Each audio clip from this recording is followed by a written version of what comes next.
hundreds of millions that are being used to help people with their mortgages. Well, in my opinion, there's nothing dumber than that. I mean, it's about the stupidest thing you can do is to keep people in homes that they can't afford. One of the problems that we've got, see, right now it kind of looks like the housing market's firming up a little bit. Well, if you're looking at buying or selling a home, if you're looking at buying a home, this is a great time to do it. The interest rates are incredibly low and artificially low. I mean, they're being kept that way by the government. The government's buying its own bonds, if you can believe that, and that's keeping the interest rates low. Okay. So now we've got low interest rates. So if you're a buyer, not a bad time to be doing it. If you're a seller, you need to get out in front of this because the interest rates are going to come back up again. And you say, yeah, but how much lower can how much lower can prices go? Believe me, they can go a heck of a lot lower. And it's because I really do believe this, it's because of these loan modifications where they're keeping folks in houses that they can't afford. And what's happening, it's a double-edged tragedy because on the one hand, what it's doing is it's preventing the day of reckoning. The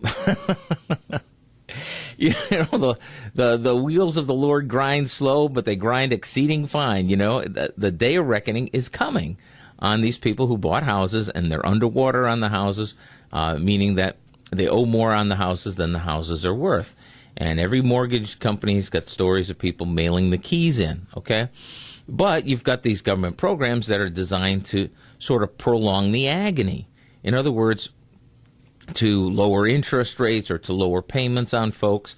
But, usually what they do is they pack it on the back end. So they make it a little bit easier to hang on for another 6 months or a year or something for these folks. And that's what's been happening. But sooner or later, the piper's got to be paid.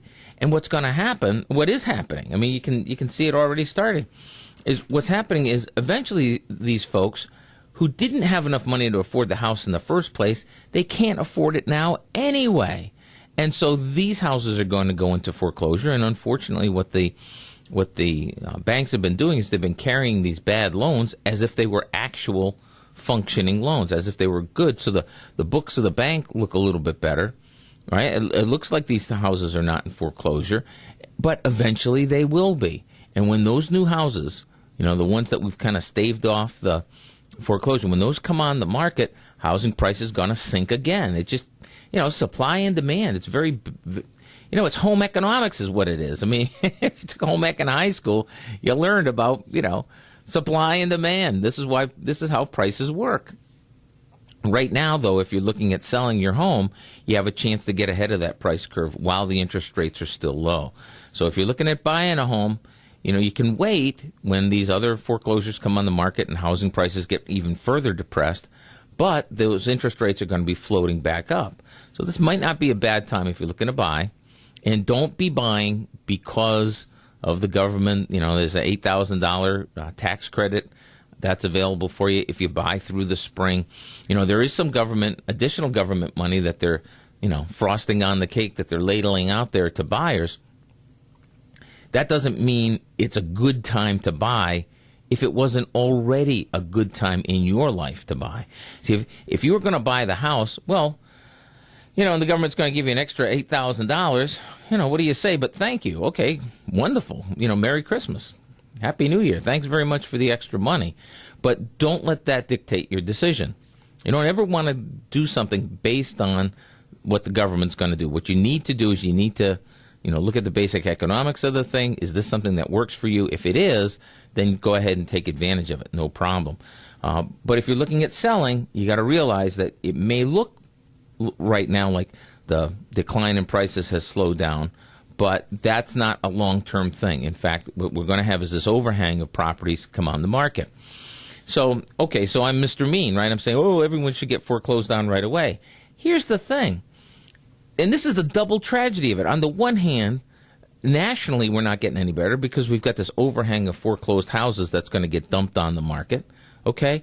But we're not helping out those people who are in the houses because what this does is it gives them a false sense. And there's all kinds of stories about how this has really impacted individual people. What you're doing is you're propping them up in a false situation.